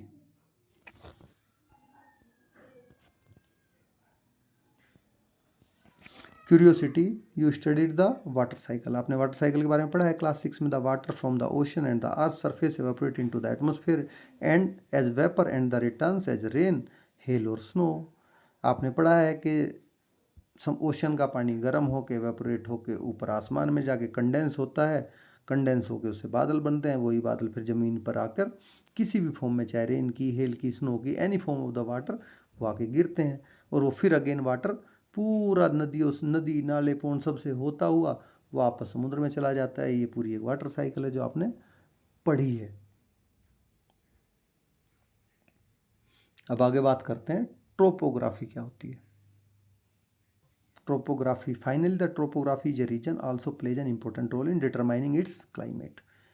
किसी भी क्षेत्र का, किसी भी एरिया की जो ट्रोपोग्राफी बोलते हैं स्थलाकृति, के स्थल की आकृति कैसी है, वहाँ पे प्लेन है, माउंटेन है, डेजर्ट है, कैसा है वहाँ पे, वहाँ के लोकल वहाँ की स्थल की आकृति कैसी है, भी वहाँ की जलवायु को निर्धारित करने में महत्वपूर्ण भूमिका निभाती है। For instance the Himalayas and the Karakoram range protect to some extent the Indian subcontinent from the wind of the cold desert of Central Asia। अब एग्जाम्पल के लिए हम ले लें तो जो हिमालय के कराकोरम की पर्वत श्रेणियाँ हैं, आप देखना ऊपर दिखेंगी आपको J&K के ऊपर, वे क्या करती हैं, पूरे भारत, यहाँ पे बोला है सब कॉन्टिनेंट, उपमहाद्वीप, सब कॉन्टिनेंट क्यों बोलते हैं वो भी मैं बताऊंगा आपको। पूरे उपमहाद्वीप को मध्य एशिया के ठंडे रेगिस्तानों से, मध्य एशिया में ठंडे रेगिस्तान है, वहाँ से आने वाली हवाओं से काफ़ी हद तक सुरक्षित रखती है। नहीं तो सर्दियों में बहुत ज़्यादा सर्दी हो जाती है अगर हिमालय नहीं होते तो क्या है कि सेंट्रल एशिया से ठंडी ठंडी हवाएं आती इंडिया में और बिल्कुल जमा देने वाली ठंड हो जाती। तो जो प्लेन्स हैं they may also be converted into cold desert during the winters. ठीक है, तो उपमहाद्वीप क्या होता है, सब कॉन्टिनेंट, कॉन्टिनेंट तो वो होता है कि जो चारों तरफ से दूसरे किसी भी जमीनी स्थल से, जमीन के एरिया से चारों तरफ से अलग हो, चाहे वो पानी से, मतलब पानी से, उसे पानी से अलग हो, बिल्कुल उसके चारों तरफ पानी हो और पूरा वो ज़मीन से अलग हो और बड़ी स्थलाकृति हो। छोटे को तो आइलैंड बोलते हैं हम। अब बोला आइलैंड में क्या फ़र्क रहा, तो छोटे को आइलैंड बोलते हैं, बड़े को कॉन्टिनेंट बोलते हैं। बट सब कॉन्टिनेंट क्या होता है, सब कॉन्टिनेंट इसको इसलिए बोला हमने इंडिया को क्योंकि ये बाकी जितने भी लैंड हैं उनसे सबसे कहीं वाटर से, नीचे की तरफ देखोगे आप वाटर से है, एक तरफ अरब ये अरेबियन सी है, एक तरफ बंगाल है। इधर आ ऊपर ऊपर की तरफ देखोगे तो हिमालय, जो हमारी हिमालय की माउंटेन रेंज है वो पूरा इसको अलग कर देती है। लेफ्ट में सुलेमान रेंज है, वो इसको पूरा अलग कर देती है इधर से अरब कंट्रीज से। और राइट साइड में हमारी, फिर ये राइट में मुड़ जाता है हिमालय जो हिमालयन माउंटेन रेंज है वो हमारे अरुणाचल प्रदेश में आके राइट में घूम जाती हैं पूरी, तो वो फिर इसको पूरा इससे अलग कर देती हैं। तो इंडियन सब कॉन्टिनेंट की अगर हम बात करते हैं तो उसमें कौन कौन से कंट्री आ जाती हैं, अब आप सोचो, पाकिस्तान उसी में आ जाता है, इंडिया आता है, नेपाल आता है, भूटान आता है, बांग्लादेश आता है और श्रीलंका। श्रीलंका वैसे अलग ही है इससे अगर बोले तो, बट बोल लेते हैं श्रीलंका भी। तो इंडियन सब कॉन्टिनेंट में ये सारी चीज़ें आ जाती हैं, इन सब को रोकता है। ऐसा नहीं इंडिया इंडिया के, उस इन सब के भी के में भी सेम यही काम करता है वो। The nearly flat topography of the Thar desert on the other hand has nothing to protect it from hot and dry winds. इसके उल्टा अब थार मरुस्थल की हम स्थलाकृति की बात करेंगे वहाँ की, तो वो क्या है, बिल्कुल प्लेन समतल है। रेत तो अपना समतल ही होता है जिसके कारण वहाँ गर्म और सूखी हवाओं से कोई सुरक्षा नहीं हो पाती, जो कि थार मरुस्थल में को होकर आती हैं अरेब इससे, डेजर्ट ऑफ अरेबिया जैसा ऊपर बताया। लेकिन यहाँ से जो ठंडी हवाएं आनी है उनको हिमालय रोक ले रहा है। In the next section we will see the role of the western ghats in India's south west monsoon. अब अगले हिस्से में हम देखेंगे भारत के दक्षिण पश्चिम मानसून में जो वेस्टर्न घाट्स हैं, वेस्टर्न कोस्ट है, उसकी क्या भूमिका है। Putting it all together, the climate of any region is determined collectively by all the above factor. अब किसी भी रीजन का जो क्लाइमेट है वो सारे ऊपर के सारे जितने फैक्टर हमने बताए सबको मिला के कलेक्टिवली, सबको मिला के तब वो डिटरमाइन करता है। Describe the climate involve a description of the pattern of temperature, precipitation and wind condition in region over 3 decades और मोर। देखो 30 साल, कम से कम 30 सालों तक उस वहाँ के क्या टेम्परेचर है, कितनी बारिश हो रही है, किस सीजन में हो रही है, हवाएं कहाँ से चल रही हैं, कैसी चल रही हैं, गर्म चल रही, ठंडी चल रही हैं, इन सब को मिला के तो वहाँ का पूरा क्या बनता है, एक क्लाइमेट बनता है, पूरा जलवायु। A micro climate is a climate localise in a small area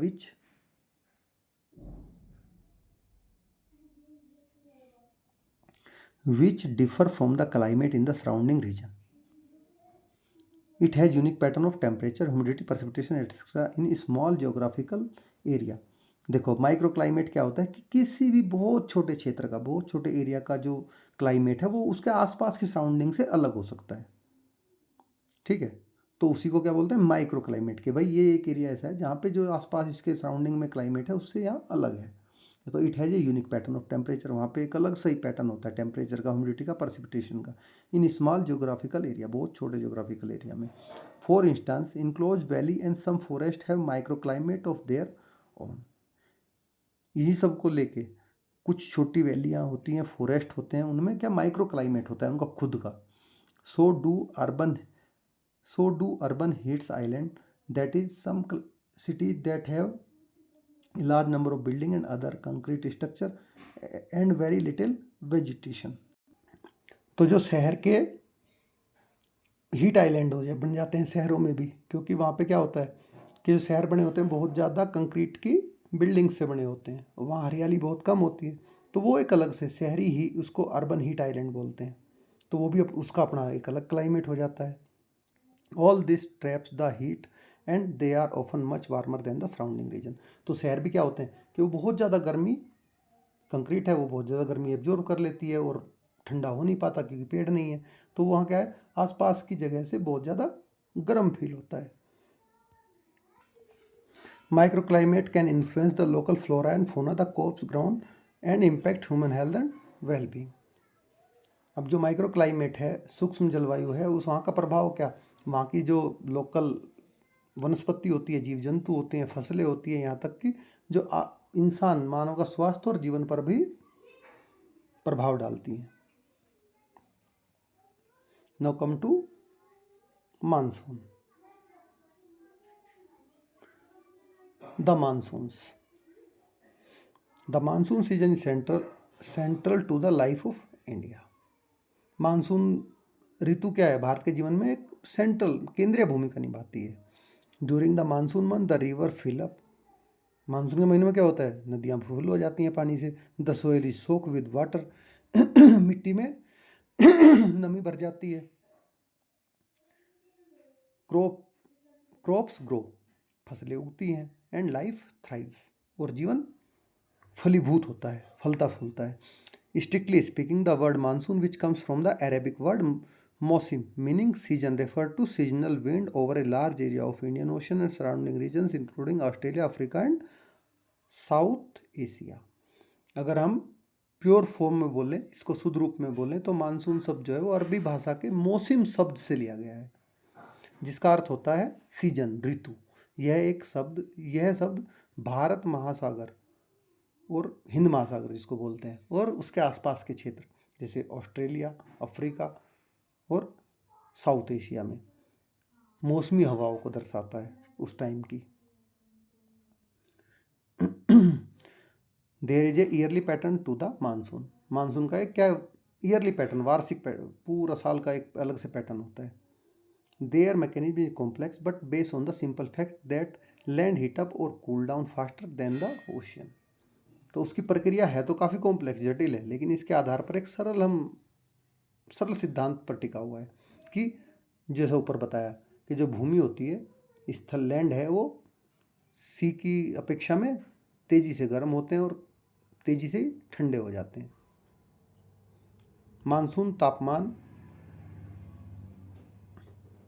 monsoon bring out the fundamental relation between temperature, pressure and wind movement. अब मानसून क्या करता है, जो तापमान है, वायु दाब है, हवा की गति है, उसके बीच में क्या है, पूरा मूलभूत मतलब फंडामेंटल मूलभूत संबंध, रिलेशनशिप को उजागर करता है। To put it simply, as summer begins the Asian landmass heats up creating a powerful low pressure system over it.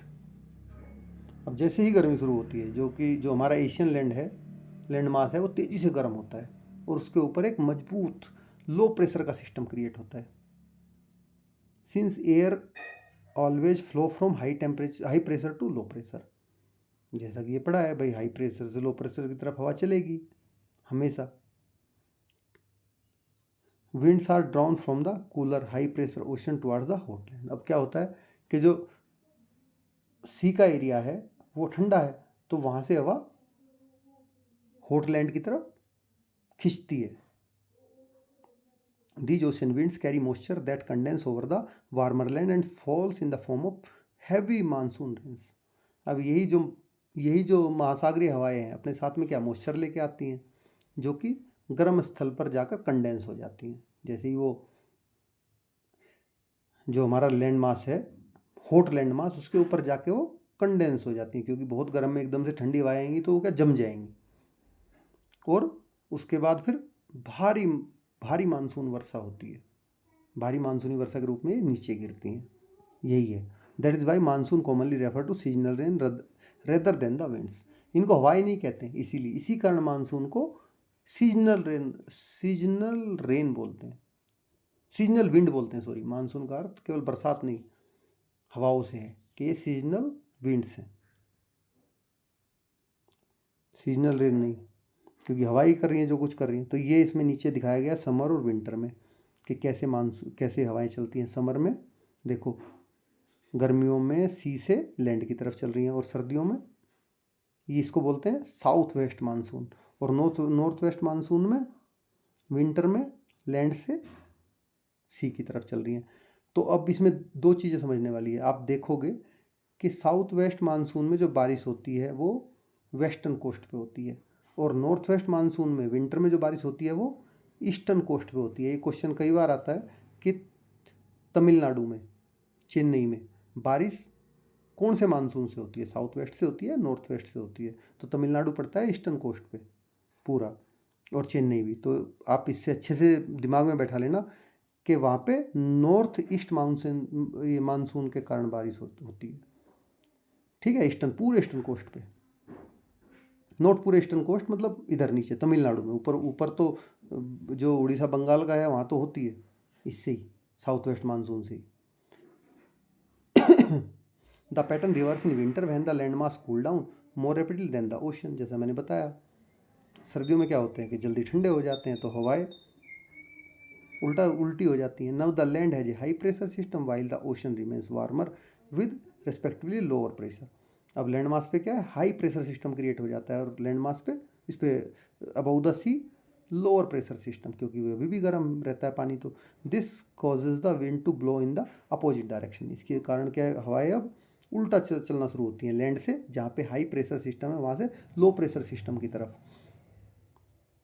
This cause the wind to blow in the opposite direction from the land toward the ocean, land से ocean की तरफ, bringing dry condition to much of Asia. तो अभी ये पूरे Asia में लगभग सूखे की कंडीशन उस टाइम में आ जाती है। Coming to the India, the monsoon rain typically advance from the southern tip of the India in early June. अब भारत की बात करें तो मानसूनी वर्षा आमतौर पर भारत के दक्षिणी सिरे से जून की शुरुआत में आगे बढ़ना शुरू करती है, moving northward over several weeks until they cover the entire सब कॉन्टिनेंट बाय मिड जुलाई। कुछ और कुछ सप्ताहों में ये नॉर्थ की तरफ, उत्तर की तरफ बढ़ते हुए मध्य जुलाई तक पूरे उपमहाद्वीप को ढक लेती है। It is not a smooth progression through the western Ghats act as a natural barrier, क्योंकि वेस्टर्न घाट पे क्या है, पहाड़ की पूरी एक लंबी सतत श्रृंखला बनी हुई है। तो क्योंकि जैसा ही मानसून हवाएं पश्चिमी घाट से टकराती हैं, तो ये पहाड़ वहाँ पे क्या करते हैं, नेचुरल बैरियर का काम करते हैं, प्राकृतिक अवरोधक का काम करते हैं। ठीक है, तो उनको रोकते हैं, क्योंकि पूरे वेस्टर्न घाट पे पूरे कंटिन्यूस पहाड़ हैं। Their western slopes receive much rainfall, तो उनके पहाड़, उन्होंने उनको रोका, तो जो उनके वेस्टर्न स्लोप हैं, वेस्टर्न की तरफ वाले, उन पर बहुत ज़्यादा बारिश होती है। While the Deccan plateau to the east receive less, जबकि डेक्कन प्लेटू जो उसके ईस्ट में पड़ता है वहाँ पे कम बारिश होती है। एंड ऑफन विद ये इंटरप्शंस, और कभी कभी इंटरप्शन के साथ। This is commonly called the summer of south west monsoon. तो इसको सामान्यतः क्या बोलते हैं, गर्मी का मानसून या दक्षिण पश्चिम मानसून कहते हैं इसको। एज विंटर अप्रोचेज, जैसे ही सर्दी आती है, अब हवाओं की दिशा क्या होती है, the wind reverse and blow from the land to the ocean as we just saw. जैसा कि हमने देखा कि हवाओं की दिशा अब उल्टी हो जाती हैं। There are dry wind that bring cold weather to South India. अब ये हवाएं सूखी होती हैं जो दक्षिण भारत में ठंडा मौसम लाती हैं। But a part of them passing over the Bay of Bengal collect some moisture and bring rainfall to parts of east and south India. This is called the winter और नॉर्थ ईस्ट मानसून। तो इसको अब क्या करती हैं कि ये हवाएं जैसे ऊपर दिखाया गया है डायग्राम में, ये बे ऑफ बंगाल के ऊपर से भी होकर आ रही हैं, तो यहाँ से क्या करेंगी, ये मॉइस्चर ले लेंगी। मॉइस्चर लेंगी तो फिर ये आगे जाके साउथ इंडिया में बारिश करेंगी, इसलिए इसको विंटर या नॉर्थ ईस्ट मानसून कहते हैं। ठीक है, अब आगे बात करते हैं मौसिनराम की। मौसिनराम लोकेटेड इन मेघालय, मेघालय में पड़ता है। ये जो फोटो दिखाया गया है वो 7 सिस्टर फॉल्स का है, जो कि चेरापूंजी, मौसिनराम चेरापूंजी में है। Receive the highest average annual rainfall in the world around 11,000 mm which is 11 meter. As you everybody knows कि मौसिनराम मेघालय में स्थित है, और वहाँ पे पूरे संसार में, पूरी दुनिया में सबसे ज़्यादा एवरेज रेनफॉल होता है ईयरली, ठीक है, जो कि 11,000 mm है। The monsoon have inspired many ragas in both Carnatic and Hindustani classical music. Malhar and Amritvarshini are name of couple of them. तो इसमें क्या है, मानसून ने दक्षिण भारतीय और उत्तर भारतीय शास्त्रीय संगीत में भी कई रागों को जोड़ा है। राग मतलब गाने, संगीत, जिनमें से कुछ के नाम है मेघमल्हार, अमृतवर्षिणी। तो ये हमारे जो पुराने क्लासिकल सिंगर्स थे वो मेघमल्हार भी गाते थे, अमृतवर्षिणी भी गाते थे, ताकि बारिश हो। लेट अस एक्सप्लोर, चलो खोज करें। थोड़ा सा फास्ट करते हैं, काफ़ी बड़ा चैप्टर है। Since the ability to predict the monsoon rainfall has been an important aspect of life in India. तो भारत में मानसूनी वर्षा की भविष्यवाणी करना जीवन का एक महत्वपूर्ण हिस्सा रहा है पुराने लोगों का। और ancestor observe nature around them carefully. जो हमारे पूर्वज थे, एंसेस्टर्स थे, उन्होंने जो नेचर था, प्रकृति, वो बहुत गहराई से जाना। They develop local traditional knowledge through their experience. उन्होंने क्या, अपने अनुभव से वहाँ की स्थानीय पारंपरिक ज्ञान को विकसित किया, डेवलप किया। This traditional knowledge is an important heritage we must preserve. जो है हमारा पारंपरिक ज्ञान है, वो हमारी एक महत्वपूर्ण सांस्कृतिक विरासत है, जिसे हमें संजोए रखना है, संजोए रखना चाहिए। For example, fisherman on the Konkan coast predict the onset of the monsoon when fishes that normally stay under water are seen at the surface. तो जो कोंकण तट, जो कि हमारा वेस्टर्न कोस्ट है, यही है कोंकण तट, जो इसमें पड़ता है आपका कर्नाटक में, और कर्नाटक, गोवा, केरल में। तो कोंकण तट के जो मछुआरे हैं वो जानते हैं, जब नॉर्मली जल के नीचे रहने वाली मछलियाँ पानी के ऊपर आना शुरू हो जाती हैं, दिखाई देने लगती हैं, तो ये है क्या होता है, मानसून के आने का साइन होता है, संकेत होता है। In parts of southern India monsoon is said to be arrive with in 50 days after the golden shower trees blossoms. दक्षिण भारत के कुछ हिस्सों में ऐसा कहा जाता है कि वहाँ पे जब गोल्डन शावर पेड़, जो कैसिया फिस्टुला है, फूलता है, मतलब उस पर फूल आते हैं, तो उसके 50 दिनों के अंदर मानसून आ जाता है।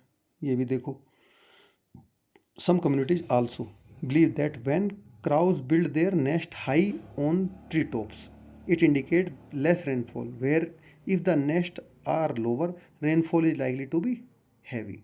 जबकि बहुत सारे जो हमारे कम्युनिटी समुदाय हैं वो ऐसा मानते हैं कि जब कौवा अपने घोंसले को पेड़ की चोटी पर, सबसे ऊंचाई पर बनाए, तो उस साल बारिश कम होगी, और जब वो नीचे बनाए घोंसला, तो इसका मतलब बारिश ज़्यादा होगी। इसका मतलब कौवे को पता होता है कि उस किस साल बारिश कितनी होने वाली है। कम होती है तो ऊपर बनाता है, ज़्यादा होती तो नीचे बनाता है। इस ये भी एक मान्यता है। Make a list of such local knowledge about rain, fog, snow और हेल इन योर एरिया। अब आपके जो एरिया में भी ऐसी कोई लोकल, वहाँ की स्थानीय पारंपरिक ज्ञान हो, उसकी आप सूची बनाओ, अपने एंसेस्टर से पूछ के, जो आपके वहाँ बाबा हैं, दादा हैं, बुजुर्ग हैं, उनसे पूछिए आप। Climate and our lives. अब जलवायु और हमारा जीवन, our lives are deeply connected with the climate and dependent on it. हमारा जीवन क्या, जलवायु से गहराई से जुड़ा हुआ है और उस पर निर्भर है। The impact of climate is visible in local cultures. For instance, इसका प्रभाव में स्थानीय संस्कृति में स्पष्ट रूप से दिखाई देता है। And India has many festival associated with seasons and agriculture activities. और भारत में बहुत सारे त्यौहार ऐसे हैं जो कि सीजन को या फिर एग्रीकल्चर एक्टिविटी, कृषि गतिविधियों से जुड़े होते हैं। जैसे कि आपने बहुत सारे फेस्टिवल छोटी क्लासों में पढ़े हुए हैं कि कौन कौन से हमारे इन चीज़ों से बहुत सारे फेस्टिवल हैं। जैसे बसंती हो गया, बसंत पंचमी हो गई, और भी आप साउथ इंडिया में भी बहुत सारे फेस्टिवल ऐसे मनाए जाते हैं, उनको आप फाइंड आउट करो, आप लर्न, याद करने की कोशिश करो। Let us explore, reach out to your grandparents और एल्डर्स इन योर नाइबरहुड। अपने दादा दादी या मोहल्ले के बुजुर्गों से संपर्क करो। Ask them about the traditional festival and dances they remember from their childhood and youth, specially those related to agriculture and rain. तो उनसे आप पूछो कि आप बचपन में या उनकी युवावस्था में, ठीक है, कौन कौन से ऐसे, मतलब वहाँ के ट्रेडिशनल त्यौहार थे या नाच गाना था जो उनको याद है, स्पेशली जो एग्रीकल्चर से और रेन से जुड़े हुए हैं, कृषि और वर्षा से जुड़े हुए हों। What rituals did they participate in, उन्हें किन रिवाजों, उन्होंने किन किन मतलब रिचुअल्स में भाग लिया है, रिवाजों में भाग लिया है। Then organise a culture fest with your friends. आप अपने के दोस्तों के साथ भी एक सांस्कृतिक उत्सव का आयोजन करो। You can showcase some of the dances, songs and activities your elders shared with you। तो आप उनके बताए गए, जो आपके एल्डर्स ने बताए हैं, नृत्य, डांस हो गया, सॉन्ग हो गए, आपके रिचुअल्स हो गए, उनको प्रेजेंट करो, प्रस्तुत करो। ठीक है। Whether it is a dance, harvest ritual और a simple story about a prayer to rain gods, try to bring these traditional to life for your classmates. अब चाहे वो वर्षा देवताओं के लिए की गई कोई प्रार्थना की कहानी हो, चाहे कोई डांस हो, चाहे कोई फसल की किसी की पूजा हो, तो आप उसको कोशिश करिए कि इन परंपराओं को अपनी कक्षा में आप लाइव जीवंत बना सकें, कि ऐसा लोग पहले करते थे। The climate also has a direct impact on the economy. जलवायु का सीधा प्रभाव हमारे आर्थिक जीवन पर, इकोनॉमी पर पड़ता है हमारी, जिससे हमारा पैसा जुड़ा हुआ है इकोनॉमी से। For instance, you may have heard the phrase monsoon failure, which refers to poor rainfall during the monsoon season. आपने मानसून विफलता, मानसून फेल्यूर की बात सुनी होगी। इसका मतलब क्या होता है कि मानसून के दौरान बारिश का कम होना, बारिश बहुत कम हुई, तो ये क्या मानसून फेल्यूर हो गया। इन सच केस, ऐसी स्थिति में the agriculture suffers, people have to walk long distance in search of water and agricultural labours are likely to migrate to the cities.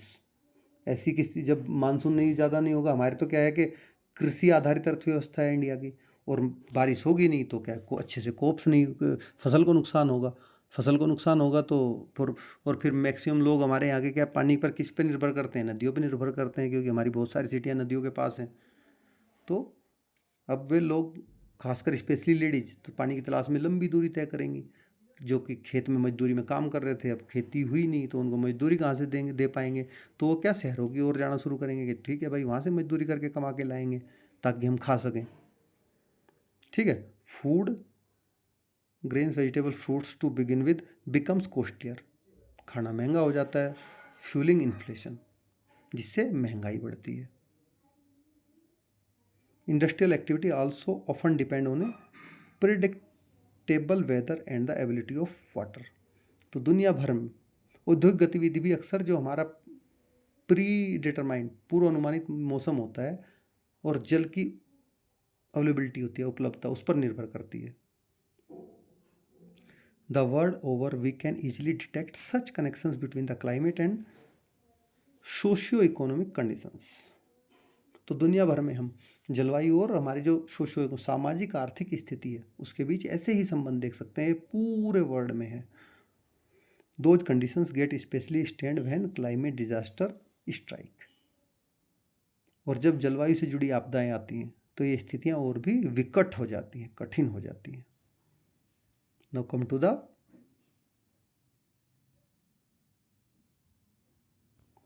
Climates and disasters. तो ऊपर देखो एक चीज़ छूट गई इसमें, कि हमारे फेस्टिवल्स जो हमारे बारिश या कृषि से रिलेटेड, देखो ये फसल काटने से, असम में बिहू होता है, छठ पूजा बिहार में होती है, मकर संक्रांति पूरे नॉर्थ इंडिया में मनाई जाती है, बैसाखी होती है पंजाब में, पोंगल होता है कहाँ पे, ये आप पता करो पोंगल कहाँ होता है, तमिलनाडु में या उसमें, कि तमिलनाडु में होता है Pongal.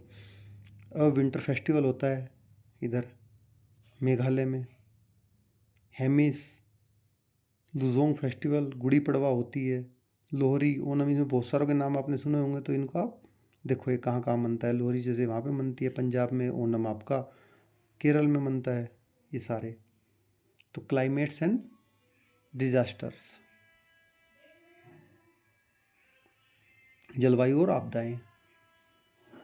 India diverse weather pattern can bring about extreme condition such as cyclone, floods, landslides and other such climate related disasters. तो भारत के जो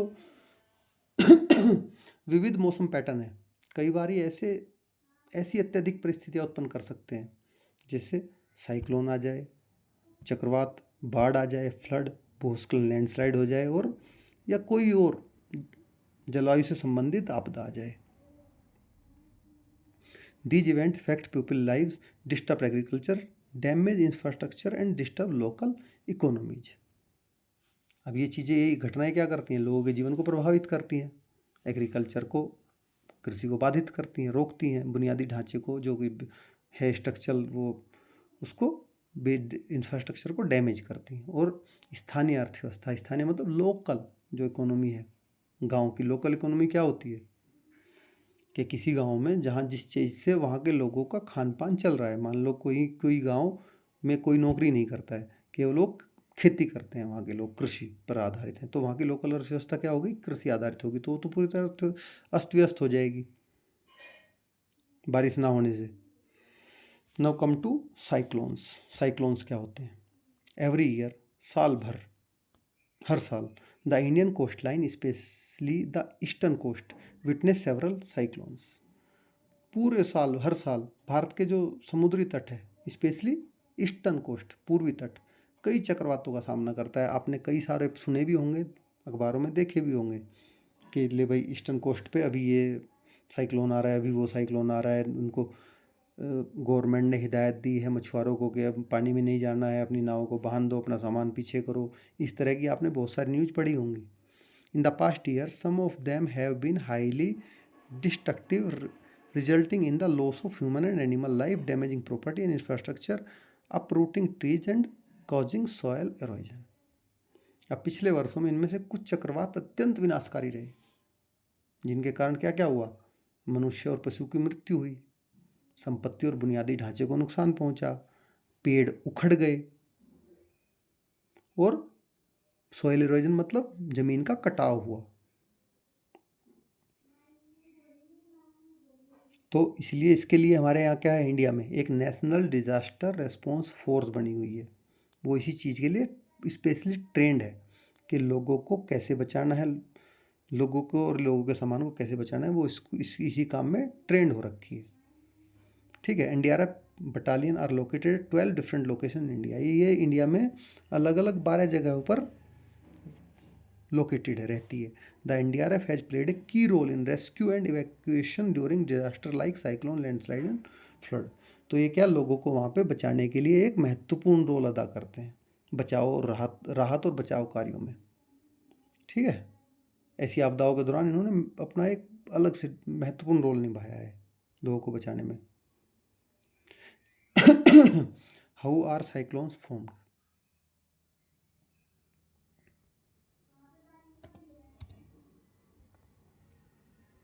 अब हम बात करेंगे कि चक्रवात कैसे बनते हैं। We show that in some special situations the atmospheric pressure near the sea becomes lower than the surrounding areas। तो इसमें क्या होता है, हमने देखा कि कुछ स्पेशल जो परिस्थिति होती है, विशेष परिस्थिति होती है, उसमें क्या है, समुद्र के पास का वायुदाब जो होता है, एटमॉस्फेरिक प्रेशर होता है, वो आसपास के क्षेत्र की, जो आसपास का एरिया है उसकी तुलना में कम हो जाता है, creating a low pressure system. ठीक है। जिससे वहाँ क्या होता है, एक निम्न दाब का क्षेत्र बनता है, लो प्रेशर सिस्टम क्रिएट होता है। This is an invitation to the air from surrounding areas to come in to the low pressure area. अब ये क्या है, वो तो कहीं लो प्रेशर सिस्टम क्रिएट होगा तो आसपास की हवा उसको फिल करने के लिए तेज़ी से आएगी। यह ऐसे होता है कि जैसे आसपास की हवाओं को आमंत्रण मिल रहा हो उसमें एंटर करने के लिए, कि फट से आगे इसको फिल करो। And the air from the sea moves in, और एयर उस आसपास की एयर क्या करती है, उसके अंदर घुस जाती है, bringing with it moisture and rain. तो क्या होता है, फलस्वरूप जो जो वहाँ समुद्र से हवा उस क्षेत्र के, उस जो एरिया है उसमें आने लगती है, और वो अपने साथ क्या लाती है, मॉइस्चर लेके आती है, और बारिश भी लाती है बहुत ज़्यादा। When the low pressure system is intense and the wind speed are high, this may result in a cyclone.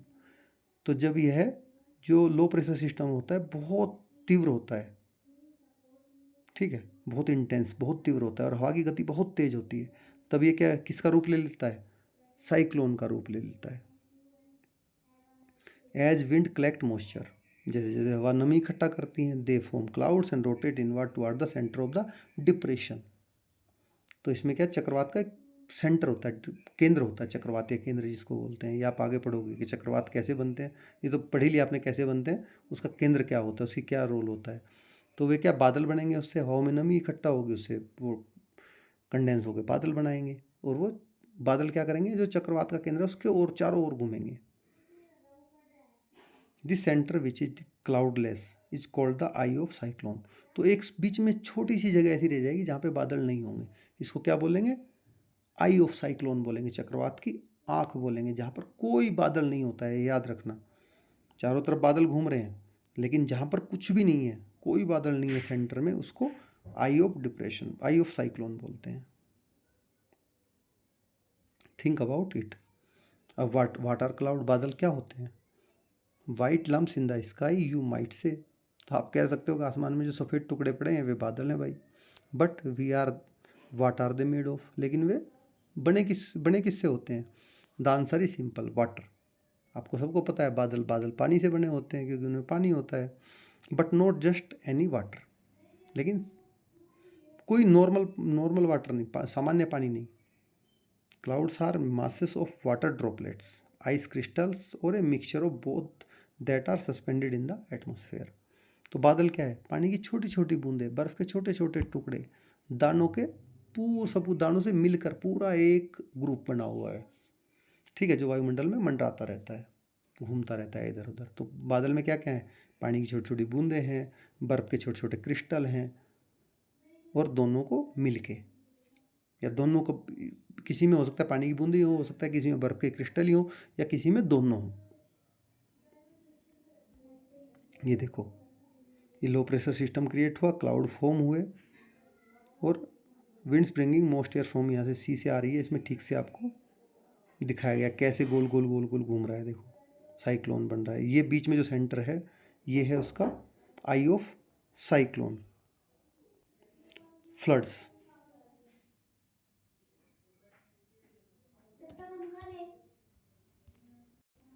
अब पढ़ते हैं फ्लड क्या होती है। A flood occurs when water overflows into normal dry land. जैसे आपने पहले भी देखा भी होगा, पढ़ा भी होगा कि बाढ़ क्या होती है, जब पानी आमतौर पर सूखी भूमि में बहने लगता है, बह जाता है, भर जाता है। This could be due to heavy rainfall generating huge run off water that the land can not absorb, और due to excessive accumulation of water in bodies like rivers and lakes until the water overflows or their banks are breached। अब इसके कई कारण हो सकते हैं। देखो, जैसे बहुत ज़्यादा तेज़ बारिश हो जाए, ठीक है, जिसको ज़मीन एकदम से सोख ना पाए, धीरे धीरे सोखती है ज़मीन। तो नदियाँ, झील जो है उन्हें बहुत ज़्यादा पानी आ जाए बारिश होने की वजह से, पीछे से पानी आ जाए ग्लेशियर से, या बारिश की वजह से बहुत ज़्यादा पानी आ जाए और वे उफन जाएँ जिसको बोलते हैं, उनका पानी बाहर बहने लगे, उसके किनारे टूट जाएँ, तो क्या करेंगी, वो भी फिर बाढ़ ले आएंगी। Flood occurs frequently during the monsoon. तो बाढ़ आमतौर पर किस समय में आती है, मानसून के सीजन में आती है, क्योंकि हैवी रेनफॉल हो जाता है तो बाढ़ें आ जाती हैं। States such as Uttar Pradesh, Bihar, Kerala, Andhra Pradesh and Assam are particularly vulnerable to flood.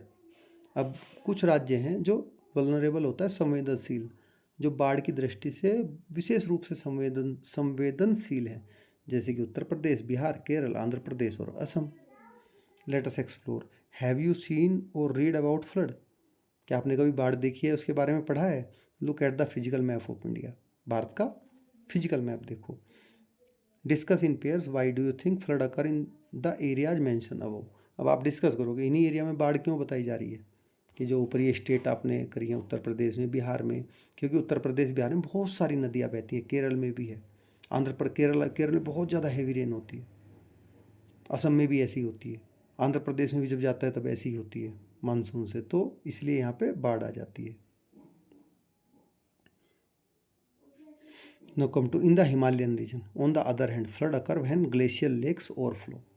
अब हिमालय में बाढ़ कैसे आती है, कि जो ग्लेशियल लेक्स हैं, नदी झीलें, वो उफन जाए, तो वहाँ पे बाढ़ आ जाएगी।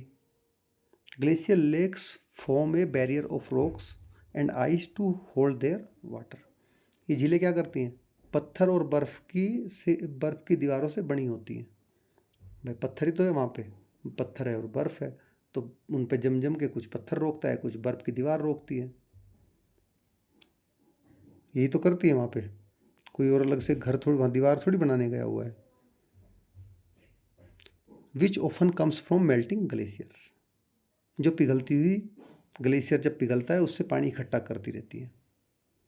झीलें बनेंगी, झीलें कैसे बनती हैं ग्लेशियर में? भाई कुछ साइड में कुछ बर्फ़ है, कुछ पत्थर हैं, उनमें रुक के और बीच में पिघल पिघल के पानी इकट्ठा होना शुरू हो जाएगा। If the glaciers melt too fast, अगर ग्लेशियर बहुत जल्दी जल्दी मेल्ट होते हैं, और if there is too much rainfall, और बहुत ज़्यादा बारिश हो जाए, the buildup of pressure can cause the water to break through the barrier, this is called a glacial burst and it's often has ये devastating consequences for people and property. अब जैसे मैंने बताया कि या तो ग्लेशियर बहुत तेज़ी से पिघले, बहुत ज़्यादा बारिश हो जाए, तो पानी का दबाव, जब पानी ज़्यादा होगा तो उसका क्या दबाव पड़ेगा उसके आसपास में, जो पत्थर की और इसकी बर्फ़ की दीवार बनी हुई है, तो उसको क्या करेगी, तोड़ देगी। तो उसको तोड़ने को क्या कहते हैं, ग्लेशियल बस्ट बोलते हैं, जिसके बहुत ही ज़्यादा भयानक कंसिक्वेंसेस, परिणाम होते हैं। उससे क्या होता है, जो नीचे रह रहा होता है जान माल की भारी क्षति होती है, बहुत सारे लोग मारे जाते हैं। गाँव सड़कें एकदम से अचानक से पानी आएगा फुल स्पीड से पहाड़ों से, तो जो गांव रहेंगी, सड़कें आएंगी बीच में, उनको सबको बहा के ले जाएगा, पुलों को तोड़ देगा। और हमारे क्या है कि जितने भी सेक्रेड प्लेसेस हैं, जैसे अमरनाथ हो गया, केदारनाथ हो गया, वो सब पहाड़ों की चोटियों में, बीच में, पहाड़ियों के बीच में बने हुए हैं। तो जब पहाड़ पे ऊपर एकदम से ग्लेशियर फटेगा तो वहाँ क्या पूरा बुरी तरह से पानी आएगा और उसको पवित्र स्थल को भी हमारे नष्ट कर देगा।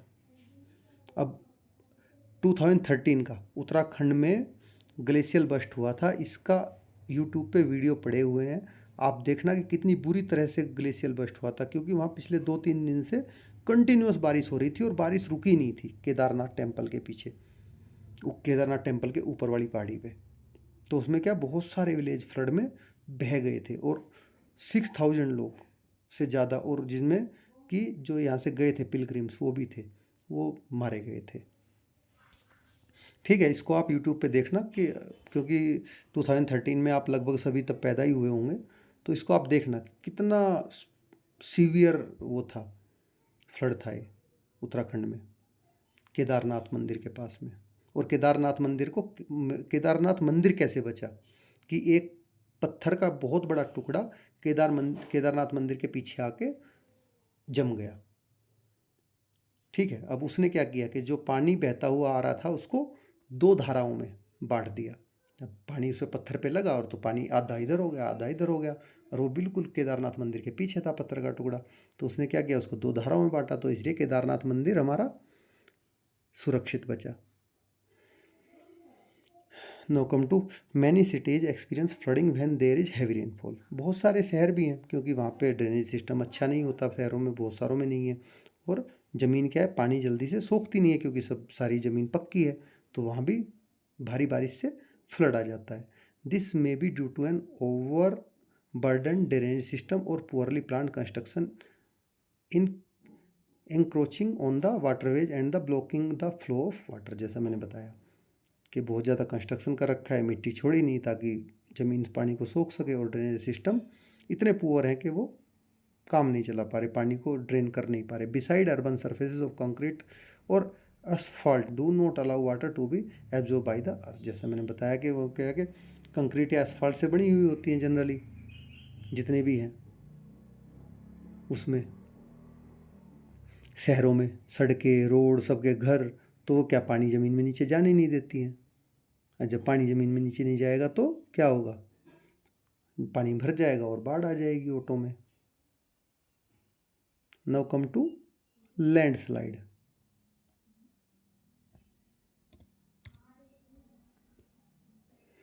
A landslide is the sudden collapse of rock, soil or debris, often triggered by the heavy rain, earthquake और volcanic activity। तो लैंडस्लाइड को बोलते हैं भूस्खलन। लैंडस्लाइड वह स्थिति है जब चट्टान, कोई मिट्टी या मलबा अचानक खिसक कर नीचे गिर जाता है। इसके कारण क्या क्या हो सकते हैं, भारी बारिश हो सकता है, भूकंप हो सकता है, या फिर ज्वालामुखी गतिविधियाँ हो सकती हैं, volcanic. Landslides are commonly in hilly and mountainous regions such as Himachal Pradesh, Uttarakhand, Sikkim, Arunachal Pradesh, as well the Western Ghats and hilly regions. अब ये लैंडस्लाइड जनरली होती कहाँ पे? जहाँ पे माउंटेन्स हैं या फिर माउंटेन एरियाज हैं, पहाड़ी क्षेत्र हैं, जैसे कि हिमाचल प्रदेश में है, उत्तराखंड में है, सिक्किम में है, अरुणाचल प्रदेश में, पश्चिम घाट है, पश्चिम घाटों पे पूरी एक वो है, रेंज है, माउंटेन रेंज, या कोई और पहाड़ी क्षेत्र हो। तो ये घटनाएं मानसून के और ये कब होती हैं? These events often occurring during the monsoon. Monsoon के सीजन में काफ़ी ज़्यादा होता है। इन दोज रीजन्स, इन क्षेत्रों में the chances of landslide have increased due to human activities such as the cutting down of forest, building infrastructure without following approved method, and the construction of too many buildings that block the natural flow of water. अब इनमें landslide होने की संभावना हाल के वर्षों में क्यों बढ़ गई ज़्यादा? उसके रीजन क्या क्या है? जैसे जंगलों की लोगों ने अंधाधुंध कटाई करी, डिफोरेस्टेशन किया, अनुचित ढंग से, मतलब कोई एक उचित ढांचा नहीं, बिना अनुचित ढंग से बुनियादी ढांचे का निर्माण किया, पहाड़ काट काट कहीं से भी काटा और घर बना लिया या कुछ और होटल बना लिया, और प्राकृतिक जल जो कि नेचुरल जल का बहाव है उसको रोक दिया कुछ ना कुछ वहाँ पे निर्माण करके। Now come to forest fires, के वनों में आग कैसे लगती है? Forest fires are uncontrol fire that spread rapidly across the vegetation often fuelled by dry climatic condition, drought और हाई विंड। देखो, जंगलों में आग कैसे लगती है और वो कैसे अनियंत्रित अनकंट्रोल हो जाती है? क्योंकि वहाँ पे घास के मैदान होते हैं, सूखे पेड़ भी पड़े होते हैं, इसके कारण होते हैं सूखी जलवायु, सूखा या तेज हवाएं। Human carelessness is another frequent cause, मानव की लापरवाही भी इसका एक सामान्य कारण है। Forest fires are commonly in states which large forest और grassland area such as Uttarakhand, Himachal Pradesh, Madhya Pradesh and Chhattisgarh, as well as mountain range such as Western Ghats. तो ये घटनाएं जनरली कहाँ पे होती है? भारत के वे राज्य जहाँ वन और घास के मैदान अधिक हैं।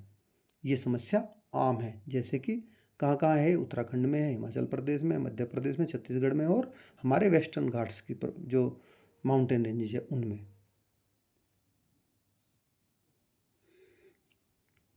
Apart from destroying large area of forest, fires harm wild life. Large area, forest का लार्ज एरिया तो जला ही देती है, ये क्या वाइल्ड लाइफ को भी हार्म करती है, डिग्रेड द इकोसिस्टम, ठीक है, वन्य जीवों को भी नुकसान पहुंचाती है। स्पॉइल द एयर क्वालिटी, अब उससे राख उड़ेगी, धुआं उड़ेगा तो वायु प्रदूषण भी होगा इससे। एंड डिस्प्लेस लोकल कम्युनिटीज, और जो स्थानीय लोग हैं उनको वहाँ से दूसरी जगह जाना पड़ता है। The consequences are there for both environmental and economic, इन आगों का जो हम असर पड़ता है वो इन्वायरमेंट पे भी पड़ता है और हम पे इकोनॉमिकली भी पड़ता है, दोनों तरह से पड़ता है। लेट अस एक्सप्लोर, ये आप खुद करके देखिए। Now come to climate change.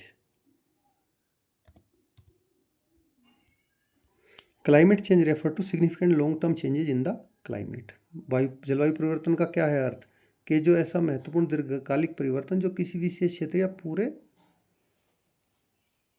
देखो, climate change refer to significant long term change in climate. Climate में बहुत लंबे समय से कोई चेंज हो जाए, बहुत लंबे समय के बाद में, तो उसको क्या बोलते हैं? कि बहुत लंबे समय तक कहीं का क्लाइमेट एक जैसा चल रहा था, अब उसमें चेंज आया तो उसको क्या बोलेंगे? Climate change. This may be on scale of planet और on a regional scale, and it involve shift in temperature, precipitation and weather events. तो इससे क्या क्या किस किस क्षेत्र में होता है? पूरे ग्रह पे भी हो सकता है, किसी छोटे क्षेत्र में भी हो सकता है। इससे क्या होता है? टेम्परेचर, बारिश और मौसम की घटनाओं में बदलाव हो जाता है, शामिल है ये चीज़ें इसमें। In past millennia, you can go back millions of years, in fact natural process drove climate change. पिछले हजारों वर्षों में प्राकृतिक प्रक्रियाओं के कारण जलवायु में परिवर्तन होते रहे हैं। Since the 19th century, however, climate change has been largely driven by human activity, particularly the burning of fossil fuels, deforestation, environmentally harmful industrial practices, and production and pattern of excessive or wasteful consumption.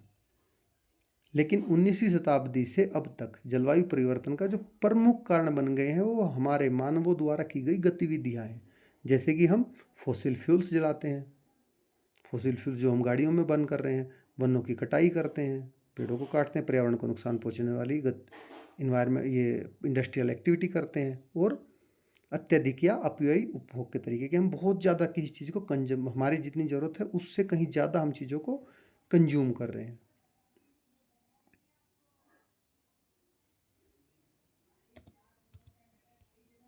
Y does the burning of fossil fuels affect the climate? अब fossil fuels को जलाने से जलवायु पर क्या असर पड़ता है? In the Earth natural carbon cycle, carbon dioxide and other gases are release gradually into the atmosphere and trap heat from the sun. तो इसमें होता क्या है कि पृथ्वी पर जो कार्बन चक्र है उसमें कार्बन डाइऑक्साइड और दूसरी गैसें धीरे धीरे वातावरण में जाती हैं और सूर्य की गर्मी को रोककर पृथ्वी को गर्म बनाए रखती हैं।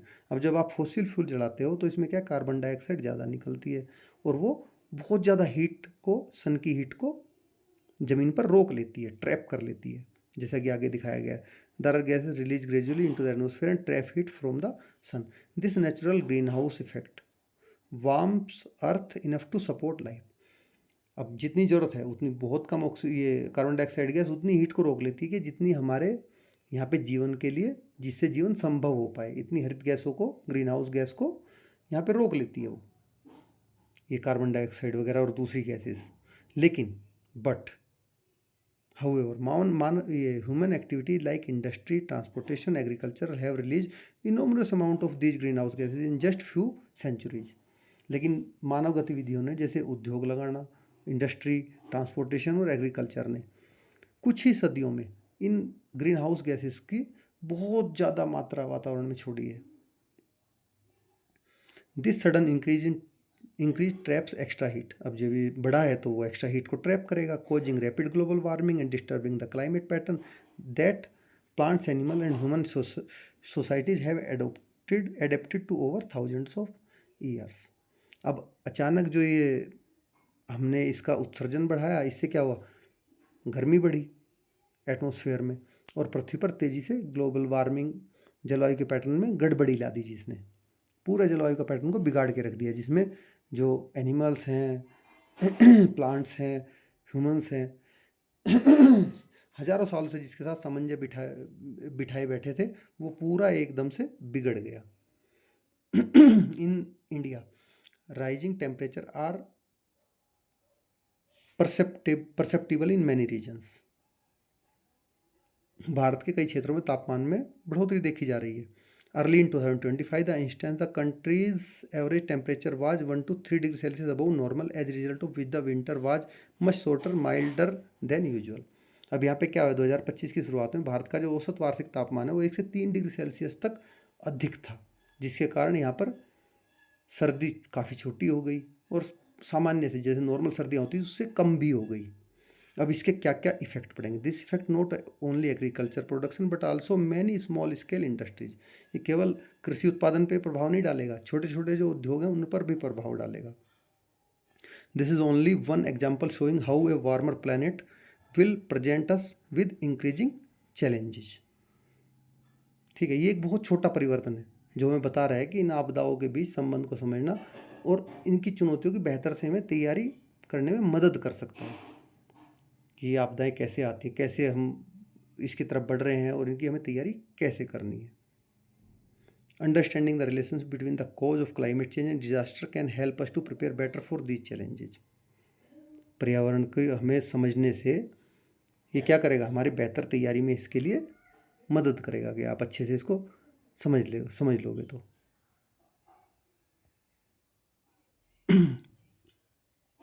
It also support the need for more environmental friendly practices and building resilience and adaptation in communities। तो इससे क्या होगा, यह हमें पर्यावरण के अनुकूल जीवन शैली अपनाने और समुदाय को रेजिलेंट होता है, लचीला, और एडेप्टिव होता है, अनुकूल बनाने की दिशा में प्रेरित करता है। Government worldwide including India is attempting to promote measures of climate mitigation. दुनिया भर की सरकारें, जिनमें भारत की भी सरकार शामिल है, जलवायु परिवर्तन की रोकथाम, मिटिगेशन होता है जलवायु रोकथाम को, के लिए कई उपाय करती हैं, such as cutting down and on greenhouse gas emission, हरित गृह गैसों के उत्सर्जन में कटौती करना, प्लांटिंग ट्रीज, वृक्षारोपण करना, बूस्टिंग रिन्यूएबल एनर्जी, नवीकरणीय ऊर्जा को बढ़ावा देना, आपको पता है कौन कौन सी होती है renewable energies, improving energy efficiency, ऊर्जा की दक्षता को बढ़ाना, प्रमोटिंग सस्टेनेबल लाइफ स्टाइल, और सतत जीवन शैली को अपनाना। But these often clash with A desire for economic growth and increase consumption, लेकिन अक्सर ये प्रयास आर्थिक विकास और उपभोग की इच्छाओं से टकरा जाते हैं, क्योंकि अगर आप नेचर के प्रति ज़्यादा सोचोगे तो फिर आपका क्या होगा, इकोनॉमिक जो ग्रोथ होगी वो डाउन जाएगी, और आपका जो इच्छाएं हैं चीज़ों को उपभोग करने की वो आपको कम करनी पड़ेगी। तो ये आपका चैप्टर कंप्लीट हो गया। अगर आपको अच्छा लगा हो तो वीडियो को लाइक और सब्सक्राइब करें। इसके क्वेश्चन आंसर मैं अगली वीडियो में पेस्ट कर दूंगा ग्रुप में, और किसी को कोई डाउट हो तो कमेंट में ज़रूर लिखें। Thank you.